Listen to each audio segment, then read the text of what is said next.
भोजन हम कैसा ग्रहण कर रहे हैं, उस भोज के कारणवश हमारा क्रोध बढ़ता है।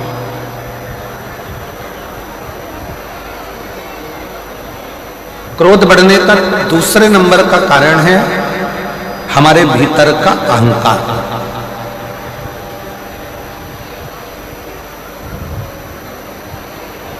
क्रोध बढ़ने का दूसरा कारण हमारे यहां बताया गया हमारे भीतर की अभिमतता, हमारे भीतर का अहंकार, हमारे भीतर का हम अभिमान। जब हमारे भीतर अभिमान आ जाता है और हम को लगता है कि मेरे पास ये पद है, मेरे पास ये प्रतिष्ठा है, मेरे पास ये इज्जत है, मेरे पास ये सम्मान है, मेरे पास ये आदर है, मेरे पास ये संस्कार है,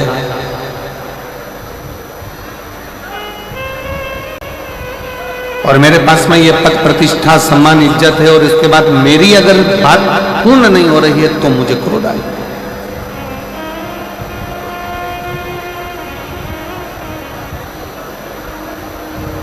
क्रोध आने के 3 कारणों में से पहला कारण है हमारा किया गया भोजन, हमारा करा गया अन्न भाग। कहीं हम गलत भोजन तो नहीं ग्रहण कर रहे हैं, कहीं हम तामसी भोजन तो नहीं ग्रहण कर रहे हैं, कहीं हम बेकार भोजन तो नहीं ग्रहण कर रहे हैं, कहीं हम बेकार भोजन को तो ग्रहण नहीं कर रहे हैं। पहले नंबर का है हमारा भोजन।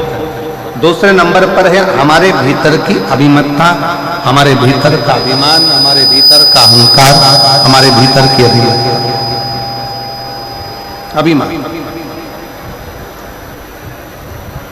और तीसरे नंबर का जो क्रोध आने का कारण बताया,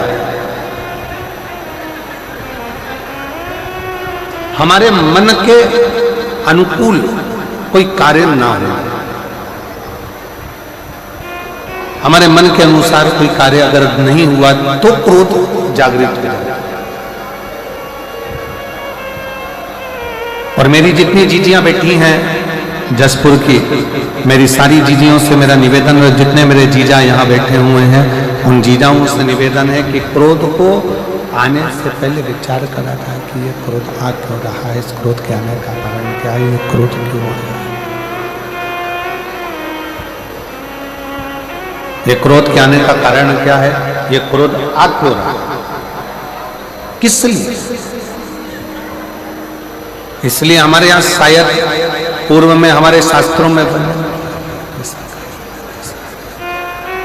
जैसा खाया अन्न वैसा हो गया मन। हम जैसा अन्न ग्रहण करते हैं, हम जैसा अन्न भाग पाते हैं, हम जैसा अन्न ग्रहण करते हैं, वैसा वैसा हमारे जीवन की रेखा में वो कार्य होता चला।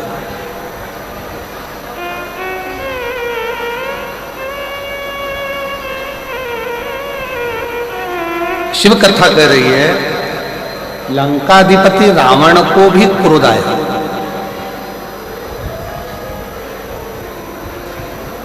और लंकाधिपति रावण को क्रोध आने का केवल कारण क्या था कि लंकाधिपति रावण ने यह विचार करा कि मैं लंका का राजा, मैं लंकेश, और मेरा विमान जिनके अधीन मैंने देवताओं को भी अपने अधीन कर रखा है, और वो देवता मेरे अधीन होने के बाद भी अगर मेरा विमान यहाँ से जा रहा है तो वो विमान कैलाश पर्वत पर क्यों रुक गया, वो कैलाश पर क्यों रुक जाता है, किस लिए रुक जाता है वो विमान कैलाश पर क्यों रुक,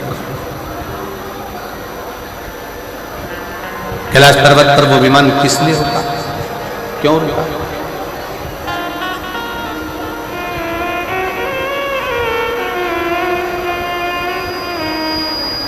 लंका के राजा रावण के भीतर ये थोड़ा सा अभिमान, लंका के राजा रावण के अंदर ये थोड़ी सी अभिमतता, लंका के राजा रावण के अंदर ये थोड़ा सा अभिमान बहुत क्रोध को उत्पन्न कर दिया, बहुत। और शंभु शरणे पड़ी मारू घड़ी रे घड़ी दुख काटो दया करी दर्शन ओ शंभु शरण पड़ी मारू घड़ी रे घड़ी दुख काटो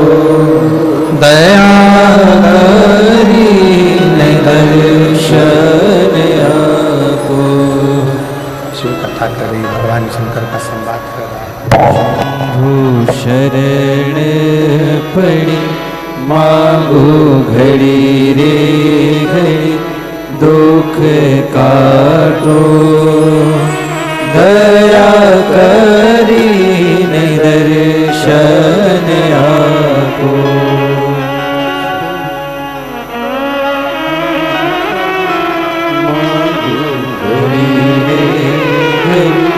दुख काटो, दया करी दर्शन आपो। तो क्रोध आने के 3 कारण बताए गए, क्रोध के 3 कारण निश्चित किए गए।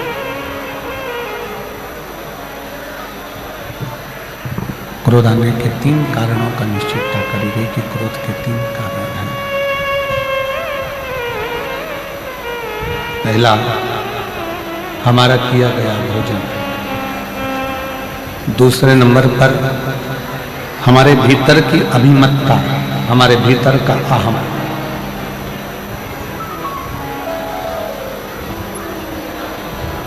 और तीसरे नंबर पर है हमारी जो हमने सोचा है, जो हमने विचार किया है, जो हमने मन में विचार करा है, वो पूर्ण ना हो। अच्छा, शिव महापुराण की कथा एक बात और अच्छे से कहती है कि किसी से आप इतनी आस क्यों लगा रहे, किसी से आस क्यों लगा रहे हो, किसी से इतनी आस किसी से लगा रहे।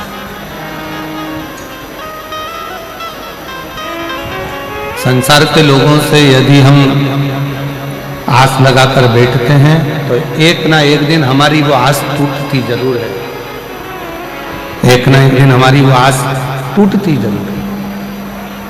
पर शिव महापुराण की कथा कहती है अगर हमने पूर्ण विश्वास के साथ में, पूर्ण भरोसे के साथ में भगवान देवाधिदेव महादेव से जब कोई आस लगाई है, पूर्ण भरोसे के साथ में जब काल अधिपति महाकाल राजा से कोई आस लगाई है, पूर्ण विश्वास के साथ में जब हमने भगवान शंकर श्री कुबेरेश्वर बाबा से कोई आस लगाई है, पूर्ण विश्वास के साथ में जब हमने मदेश्वर बाबा से कोई आस लगाई है, तो शिव महापुराण की कथा कहती है वो आस फिर टूटती नहीं है, वो आस पूर्ण होकर ही रहती है, पूर्ण होती ही है।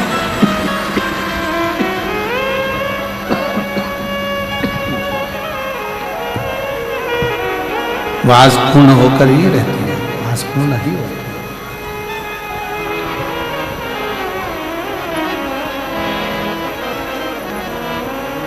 क्रोध आने के 3 कारणों में से एक कारण है हमारे मन में जो हमने सोचा, हमने मन में जो विचार करा, हमने जो विचार कर रखा है वो पूर्ण ना हो।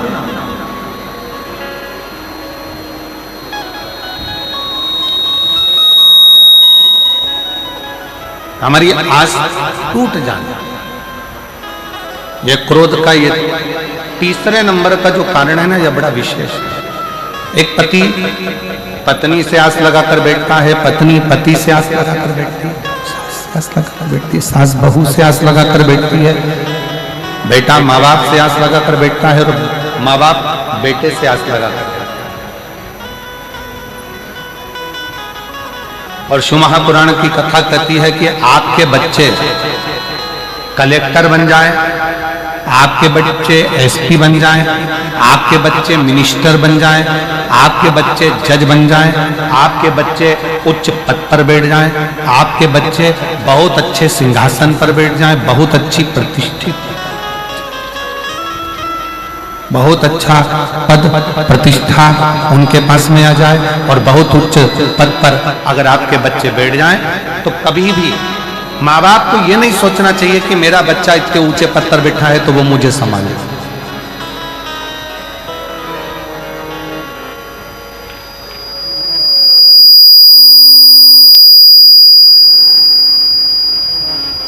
कभी भी ये विचार ना करा जाए कि मेरा बच्चा इतना ऊंचे पद पर बैठा हुआ है तो वो मुझे संभाले, वो मुझे भगवान से प्रार्थना करना, भगवान से निवेदन करना, भगवान से विनय करना, विनती करना कि हे देवाधिदेव महादेव, मेरे बच्चों को भले उनकी मंजिल तक पहुंचाना, बड़े ऊंचे पद पर पहुंचाना, बड़े प्रतिष्ठित बनाना, बहुत अच्छा सिंहासन दिलाना मना नहीं है, पर हे भोलेनाथ मेरे बुढ़ापे को ऐसा मत बनाना कि मैं अपने बच्चों के अधीन हो जाऊं। मेरे बुढ़ापे को ऐसा बनाना कि मैं तेरे चरणों के अधीन हो जाऊं,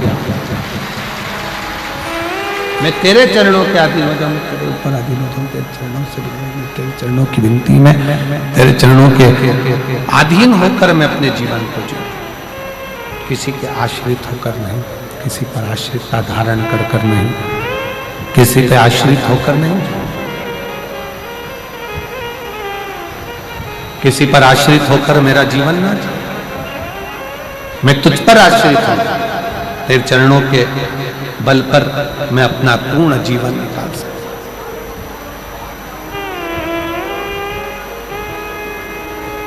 यदि हम संसार के लोगों से, परिवार के लोगों से, कुटुंब से, नातों में, रिश्तों में, परिवार में या किसी अपनों से आस जोड़कर चलेंगे तो एक ना एक दिन वो आस टूट जरूर जाए, वो टूट जाए।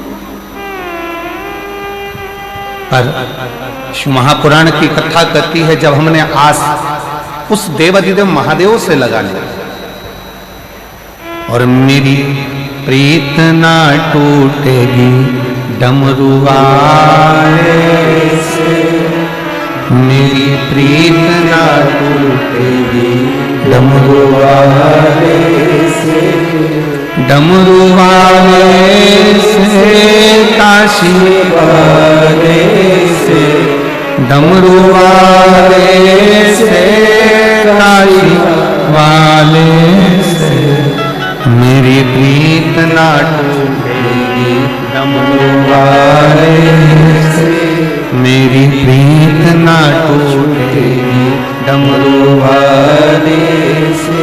कोई रोक के बताए, कोई रोक के बताए, कोई रोक के बताए, कोई रोक के बताए, अभी पाला नहीं पड़ा है काशी वाले से, अभी पाला नहीं पड़ा है डमरू वाले से, मेरी प्रीत ना टूटेगी डमरू वाले से, मेरी प्रीत ना टूटेगी काशी वाले से, काशी वाले से, भोले भाले से, काशी वाले से, भोले भाले से, मेरी प्रीत ना टूटेगी काशी वाले से, मेरी प्रीत ना टूटेगी वाले से। आस अगर परमात्मा से लगी है तो वो टूटने वाली नहीं है। दुनिया की आस टूट जाएगी पर परमात्मा की आस नहीं टूटेगी।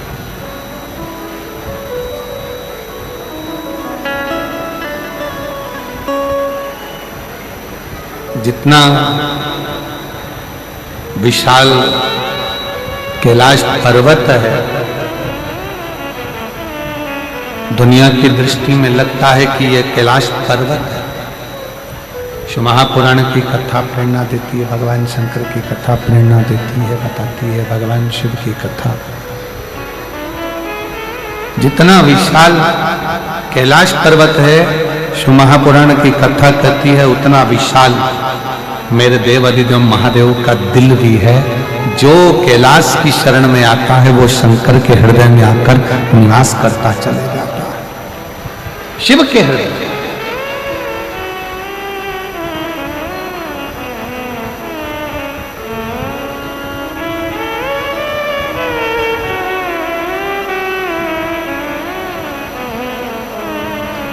क्रोध आने के 3 कारण बताए गए हैं।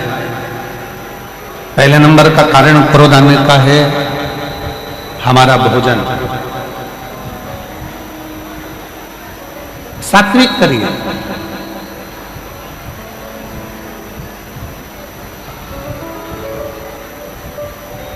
अच्छा भोजन ग्रहण करिए, गलत भोजन का त्याग करिए। दूसरे नंबर का है हमारे भीतर की अभिमतता, अहंकार हमारे अंदर कितना भी अभिमान हो, हमारे भीतर जो अभिमान आ रहा है, अभिमत्ता आ रही है, अहंकार आ रहा है, इसका त्याग करते हैं। अगर अभिमान हमारे भीतर आता चले गया, अहंकार हमारे भीतर आता चले गया, तो ये अभिमान हमें क्रोध की उत्पत्ति करा देगा, क्रोध को प्रकट करा देगा, क्रोध की उत्पत्ति करा देगा। खींच खींच के बोलना पड़ रहा है, थोड़ा सा उसको सुधारो, माइक को बहुत खींचना पड़ रहा है, तब आवाज निकल रही है उसमें।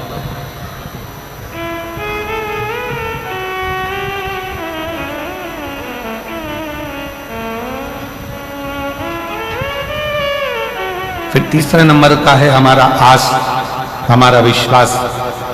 हम जिससे आस लगाकर बैठे हुए हैं, वो आस जब टूटी है तो फिर क्रोध ने उत्पत्ति हो, फिर क्रोध की उत्पत्ति।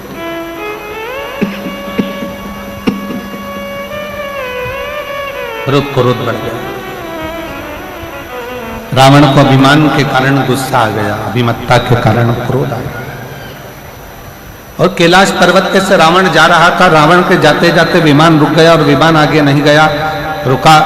रावण को क्रोध आया, बहुत गुस्सा आया, बहुत क्रोध आया रावण को, बहुत।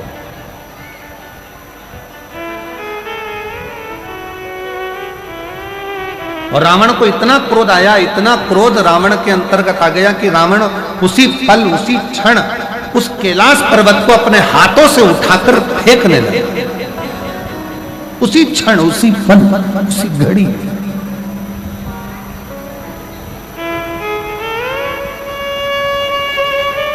और जैसा रावण को क्रोध आया ना, अभिमत्ता के कारण, अहंकार के कारण, वैसा ही क्रोध आपको भी आता है। वैसा क्रोध संसार के कई मनुष्य को आता है। उसकी अभिमत्ता के कारण पत्नी ने चाय बनाकर ला कर दी, गिलास में चाय लाकर दे दी, और जरा सा क्रोध आया और उसने गिलास का चाय उठाकर बाहर फेंक दिया। भोजन लगाया गया, थोड़ा सा उसमें नमक कम पड़ गया, मिर्ची कम पड़ गई, थोड़ा सा उसमें सामान कम पड़ गया, क्रोध आ गया, गुस्सा आ गया, भोजन की थाली उठाई फेंक दी। क्रोध की, अभिमत्ता की।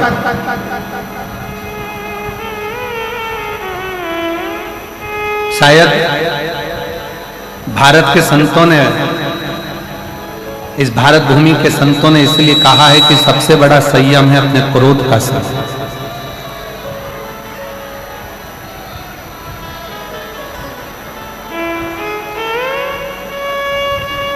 सबसे बड़ा संयम है अपने क्रोध का संयम, क्रोध का संयम। रावण ने कैलाश पर्वत को उठाना चाहा, और कैलाश पर्वत जब उठने लगा, रावण हिला हिलाकर थक गया, पर कैलाश पर्वत रावण से हिलता तक नहीं है, उठता तक नहीं, उठ ही नहीं रहा, उठा ही नहीं। और रावण को लगा कि इस पर्वत को तो मैं फेंक सकता हूं, इस पर्वत को तुम उठाकर डाल दूंगा, इस पर्वत को तुम उठाकर फेंक दूंगा, इस पर्वत को तो मैं उठाऊंगा और फेंक दूंगा। पर रावण उस पर्वत को हिला नहीं सका, उठा नहीं सका, उठा नहीं।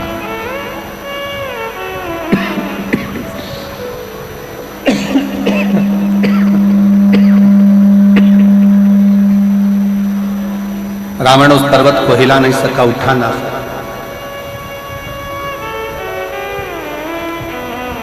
पास में नंदी बैठे हुए थे, नजदीक में नंदी बैठे,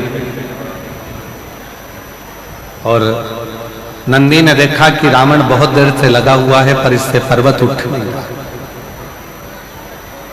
ये पर्वत इससे हिला नहीं है, ये पर्वत इससे उठा नहीं है। तब नंदी ने रावण को अपने पास में बुलाया, और रावण को बुलाकर नंदी ने कहा, इस पर्वत को हिलाने की जरूरत नहीं है और पर्वत को उठाने की जरूरत नहीं है।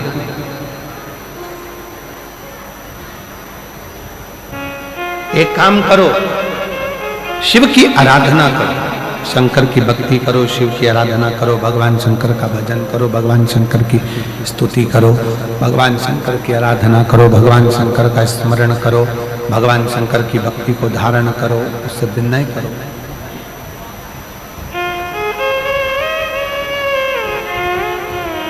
जैसे राम जी समुद्र को सुखाना चाहते हैं, पर समुद्र देवता से जाकर कह दिया गया कि आप राम जी से विनय करो, निवेदन करो, प्रार्थना करो, उनसे विनती करो।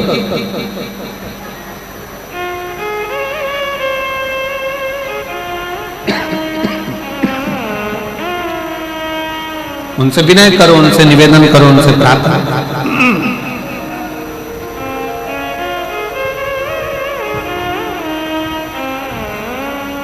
नंदी ने, भगवान शंकर के सम्मुख में बैठे हुए नंदी ने उसी पल, उसी क्षण, उसी घड़ी लंकापति रावण को बुलाकर कहा कि अगर ये शिवलिंग नहीं हिल रहा, ये भगवान शंकर का कैलाश पर्वत अगर तुमसे नहीं उठ रहा है, अगर ये कैलाश हिल भी नहीं रहा और ये कैलाश पर्वत अगर तुमसे हिल भी नहीं रहा, उठ भी नहीं रहा, तो एक काम करो, तुम शंकर की स्तुति करना प्रारंभ करो। शिव की स्तुति करिए, शंकर की प्रार्थना करिए, शंकर से विनय करिए, शिव से निवेदन करिए।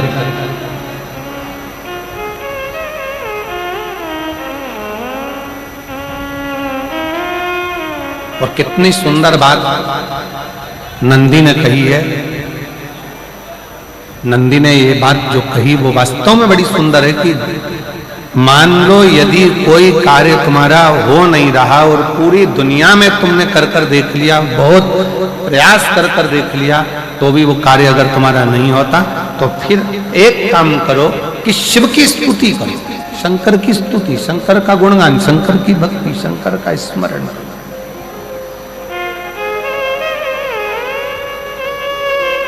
फिर शिव की स्तुति करिए, शंकर से विनय करिए, शंकर से निवेदन करिए, शंकर का गुणगान करिए।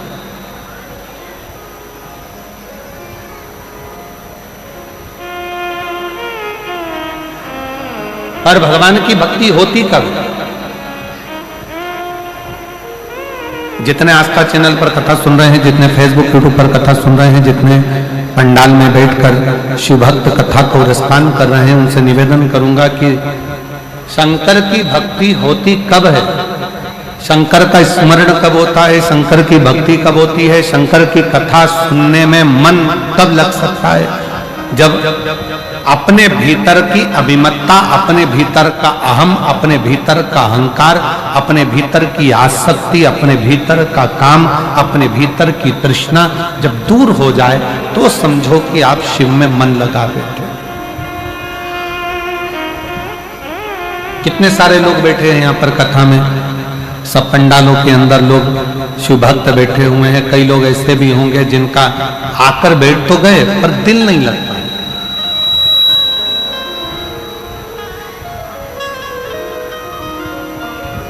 मन नहीं लगता। और कई कई लोग ऐसे आकर बैठे हुए हैं कि कल रात भर पानी गिरा, पूरी रात बिजली चमकी, बादल गरजे और हवा भी चली और पानी भी गिरा। पंडाल के अंदर कई मेरी माताएं, कई मेरी जीजियां उस पानी में भी, उस हवा में भी, उस बारिश में भी पूरी रात पन्नी बिछाकर, उस पे अपनी दरी बिछाकर पूरी रात बस केवल कथा के लिए पड़ी रहीं, सोती रहीं और बाबा का भजन करती रहीं पूरी रात।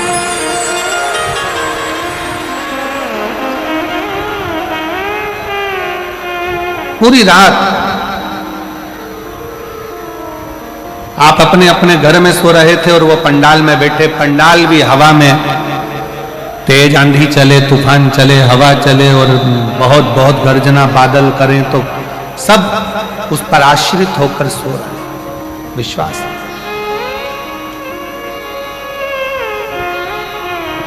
और ना जाने कहां कहां से आए हैं और दिल लगाकर बैठे हुए हैं कि बस भगवान की कथा सुनना है, बाबा से विनय करना है, बाबा से विनती करना है, निवेदन करना है और उस कथा को अपने दिल में उतारना। कथा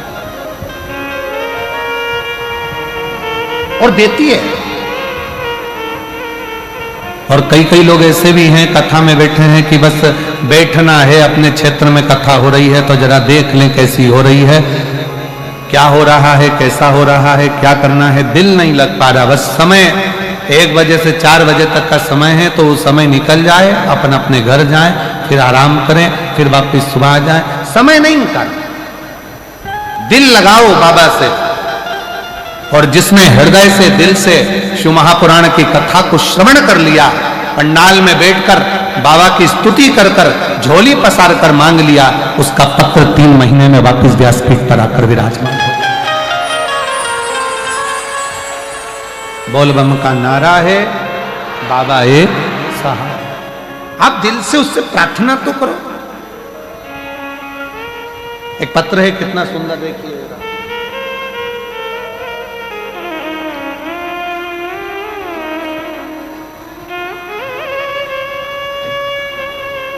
मेरा नाम मुन्नी देवी, मेरा नाम मुन्नी देवी और पति का नाम मुन्ना गुप्ता, अंबिकापुर, आकाशवाणी चौक। मेरा मोबाइल नंबर ये है, कहीं बैठी हो तो हाथ हिला सकती हैं। आती हैं, आ जाओ, एक बेलपत्र ले जाना, आ जाइए। मेरा नाम मुन्नी देवी है, पति का नाम मुन्ना गुप्ता है, अंबिकापुर, आकाशवाणी चौक, आकाशवाणी चौक। मोबाइल नंबर ये है। एक लोटे जल का मैं क्या महत्व बताऊं गुरुदेव।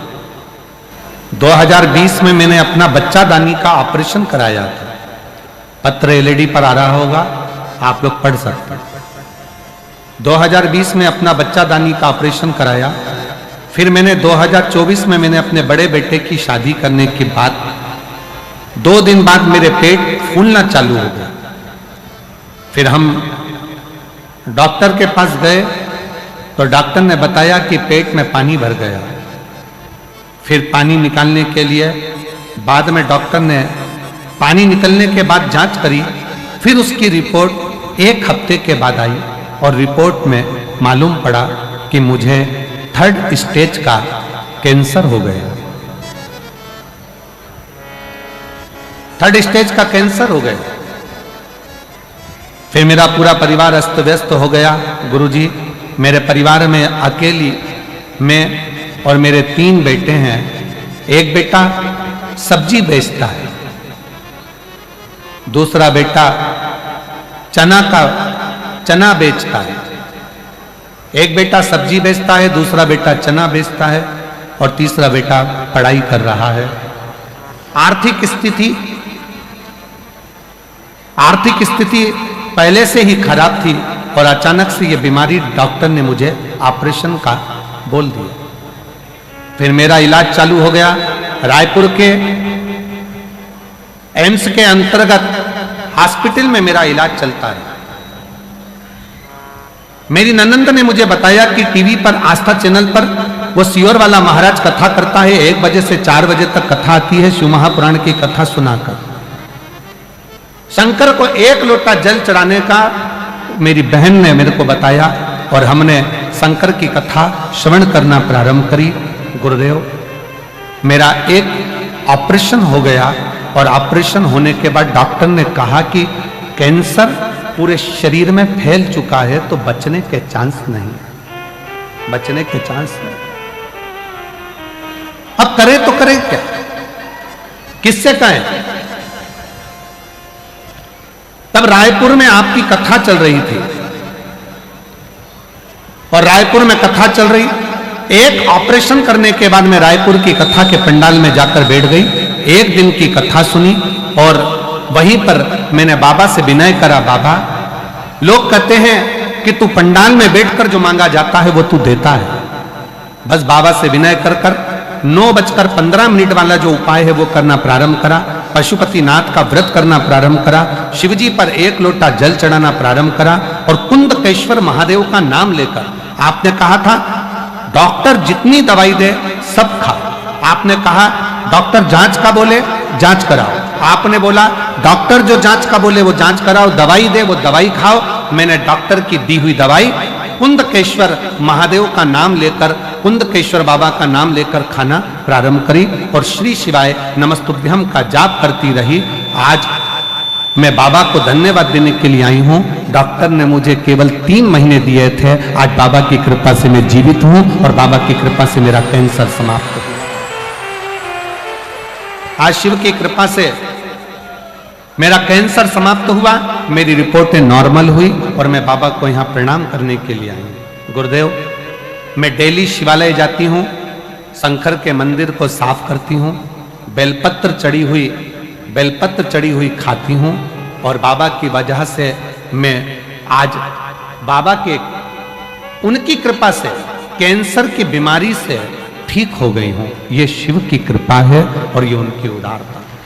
और तेरा ही दिया मैंने खाया पिया है, तेरा शुक्रिया है, तेरा शुक्रिया है।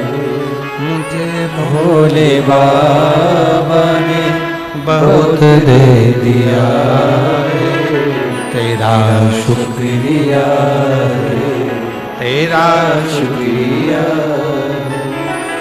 ये जायदाद दी है, औलाद दी है, ये जायदाद दी है, औलाद दी है। मुसीबत में हर वक्त इमदाद दी है, तेरा ही दिया। अंदर का प्रेशर खोलो। खाया पिया है, तेरा शुक्रिया है, तेरा शुक्रिया है। मुझे भोले बाबा ने बहुत दे दिया है, तेरा शुक्रिया है, तेरा शुक्रिया। ये शिव की उदारता है, ये शंकर की करुणा है, शंकर की उदारता है। उसकी कृपा के बिना कुछ नहीं मिल सकता, उसकी उदारता के बिना कुछ प्राप्त नहीं हो सकता। जब तक वो कृपा ना करे, जब तक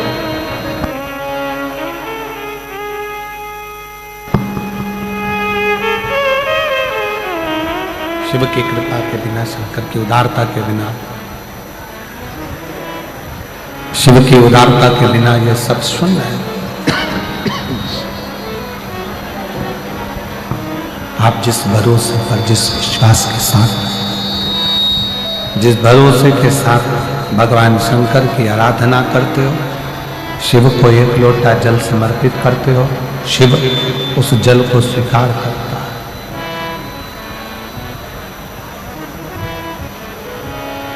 मेरा देवाधिदेव महादेव उस जल को स्वीकार करता है।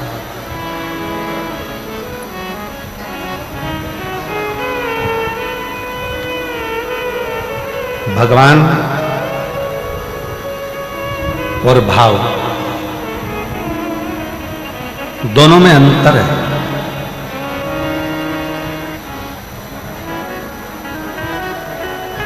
भगवान को पाने के लिए पूजा की जरूरत हो सकती है, पर शिव महापुराण की कथा कहती है कि भगवान को भजना है तो पूजन की जरूरत होगी, सामान की जरूरत है। पर शिव महापुराण की कथा कहती है कि भगवान को प्राप्त करने के लिए पूजा की सामग्री की जरूरत नहीं, भगवान को प्राप्त करने के लिए केवल तुम्हारे निर्मल भाव की जरूरत है। आप जितना शुद्ध भाव, जितना हृदय से जितना शुद्ध भाव आप रखेंगे, भगवान वैसा प्राप्त होता चलेगा। केवल भाव की शुद्ध, भाव की निर्मल।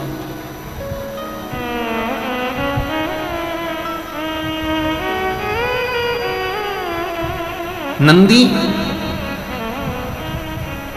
रावण को समझा रहे हैं,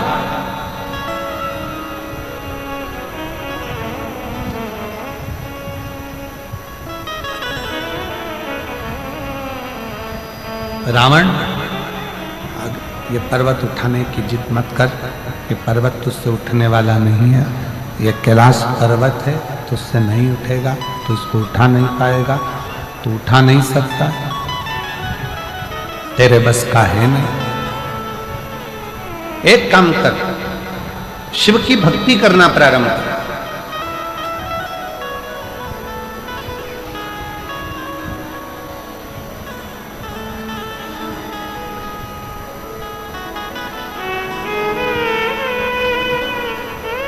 शिव जी पे एक लोटा जल चढ़ा, अब भी तुझे प्रमाण मिल जाएगा।